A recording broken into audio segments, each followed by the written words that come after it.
Hey everyone, Dan the True North Motos. Today we're going to go over the install of our 2024 Plus KTM Rack. This is going to be for bikes 125 to 500, mostly on 350s, 450s, and 500s, but they will fit the two-strokes as well. So what's included in the kit? You got spreader bar that's going to tie these two sides together right here through the opening in your subframe. You have your new subframe bolts and the collared spacers. You have the top fender bolts, which are going to be right here, and your collared spacers. Then you have your top plate hardware as well. Tools needed for the job: 5mm Allen, 13mm wrench, 10 and an 8, and a T45 to take your subframe bolts out. Now, I've already removed the seat bolt, rear fender bolts right here, and the subframe bolts, kind of speed this thing up. So, first thing that you need to install is a spreader bar. Ask me how I know. It's a pain in the ass to do it the other way. So, let's grab the rack. Note real quick, you're gonna wanna throw your spacers in there ahead of time. And they'll kind of press down. Obviously the machine part towards the bottom, so they sit in the groove of the plastic. Okay, now we can set your rack sides on.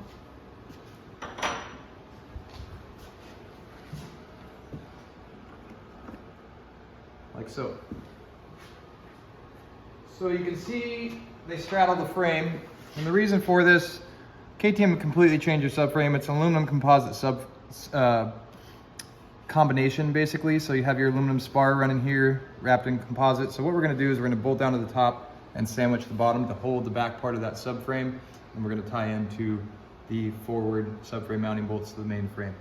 So I'm going to grab your spacer bar. Doesn't matter what side you do this on, but kind of feed it through one side until you see it come out the other. And then it's not the easiest thing, but we're gonna get this, kind of got to push down on the rack, and if you hold the bolt, you can kind of spin the bar onto it, like so. Might be a little bit hard to see, but there we go. Okay, got that side started. Gonna use blue Loctite. This rack is not staying on this bike because it's getting sold now that we're done developing. So, but use blue Loctite on all the hardware stuff, guys. So, and kind of push that through so we have some room. And then Austin is pushing down on the rack. Catch him there, there we go. Like so. And get your other one started. Now, it's a good idea. I definitely recommend it to leave everything loose until we get everything started. General rule of thumb on most stuff that you're installing. Not everything, but. Okay, those are both started. So, we're gonna do the forward subframe bolts. These are 5mm Allen. You're gonna have to feed your spacer in. And then get it to sit, maybe, if it wants to cooperate. There we go. Get your bolt through. Sometimes you can get them started by hand, but sometimes the subframe has a little bit of move to it. So, we got a key handle and a 5.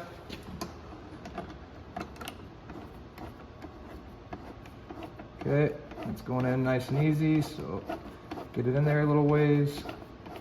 Again, blue Loctite, guys, is a great idea. On the other side.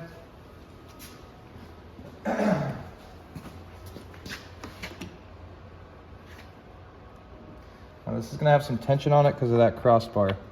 So you're going to have to kind of pull it up, because the crossbar is going to be hitting the underside of the tray of the subframe, which we want. We want the tension. Kind of pinch that subframe. So it's important not to cross thread here. Take your time, find where it fits. Okay, that's going in nice and easy, so we're good. Doesn't go in easy, back it out, try it again. Don't mar up any threads, just to make it harder on yourself. Okay, so we're started there. We're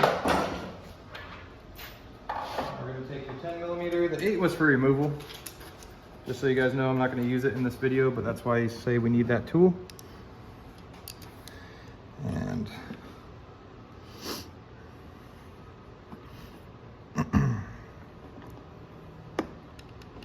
I kind of have to feed the spacer and get it in. Same thing, make sure you're threading in easy. This side needs a little bit of persuasion because that crossbar. There we go. Pull it back, snap it into plate. I'm gonna grab a flathead and get that spacer lined up. You can use a pick or whatever.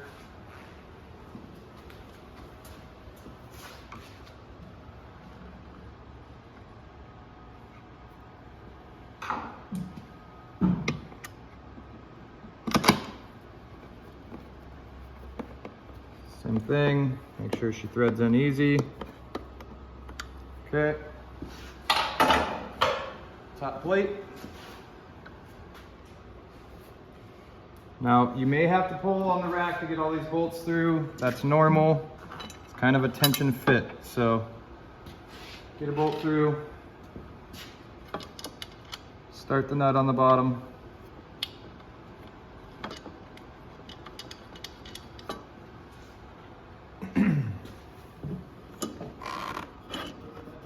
Same thing, bolt through.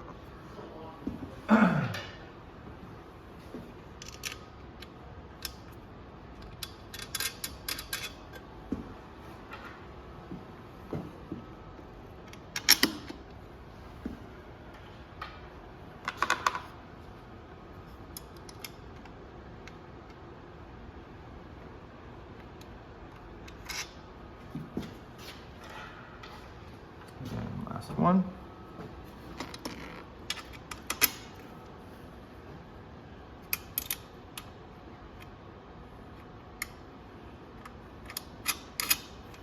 Okay, so now's the time to kind of check everything before we tighten it down.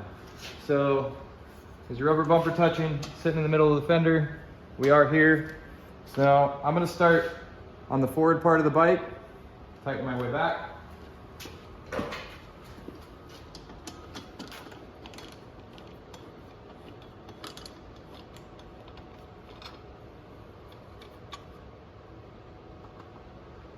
You want to, they're not included in the kit.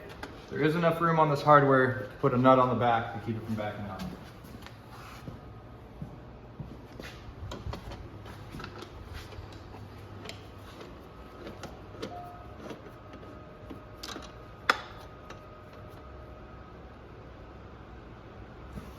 Okay.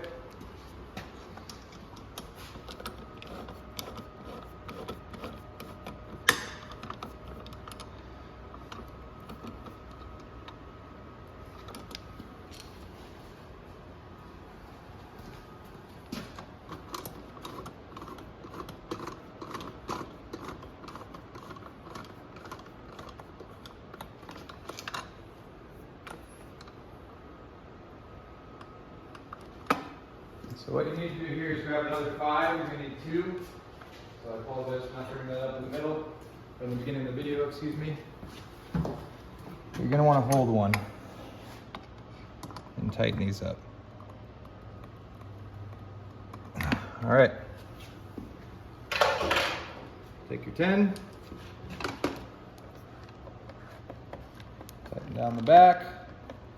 These are brass inserts in these. Don't go crazy on the top part. Snug them up with your T-handle. No need for a torque wrench on those. Okay, last ones again. You can hold the wrench on the bottom here and then go down with your 5.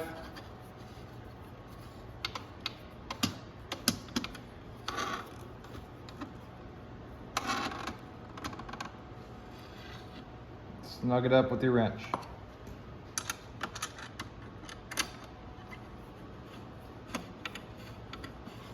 You're gonna notice this does get more pressure on the rubber bumper in the back. That is what we want. This whole design with this weaker subframe is meant to kind of pinch and compress everything to keep the rack from having vibration issues, which can cause fatigue points.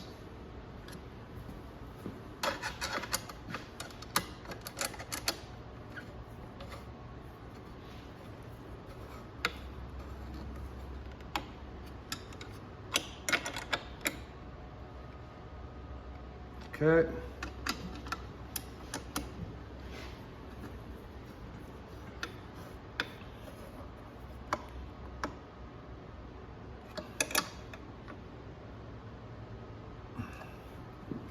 All right.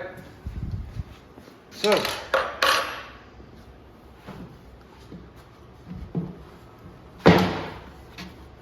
it's sturdy. This is about as strong design as we could come up with for this new weaker subframe. Great grab handle points, everything else.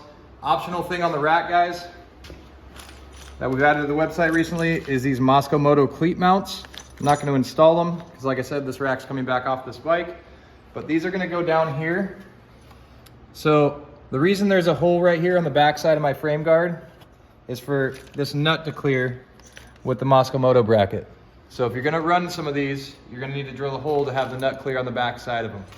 The reason I like these is because you can aim them for any different style of bag that you're going to run on this if you're running a horseshoe style bag with forward straps. So if you're going to run panniers or something else, we have our side plates that go on the side of these. Like every rack, there's a Rotopax mount in here. Same up here if you want to mount a Rotopax on it. The new top plate designs come in these silver the clear anodized or the black anodized. I prefer the silver. Black looks really cool. If you're using it for a lot of luggage, you are going to wear through anodizing eventually. Another thing this thing is made for, Promoto billet chainsaw mount. So these bolt holes here will allow you to bolt a Promoto billet chainsaw mount onto this. You will have to tap these to an M6 by 1.0, but that's what that layout's for. Also, if you're running a Moto bag, there's the knoblin mount to where you can literally just clip the back of the horseshoe bag in, run your forward straps, and it's that simple to hold them on. I like to run a strap on your horseshoe bags on the side as well to kind of keep them secure to the side there. So another feature just to keep your bags tight to the bike. These things have a lifetime warranty. There's defects, breakage, they don't fit right, anything like that, give us a call, we will take care of you. And then one last note, when you're putting your seat back on.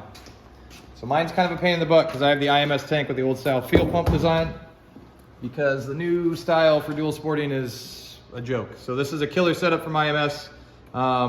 Gets all your fuel out of the bottom of the tank with a pickup on the bottom like it should.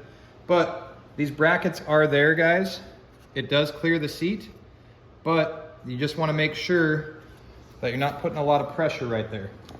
So, because it is a bit tight. But you can see you still have clearance for your seat. So we'll push this one back. I gotta get it on the forward one. So, like I said, with my tank design, it's kind of a pain in the butt.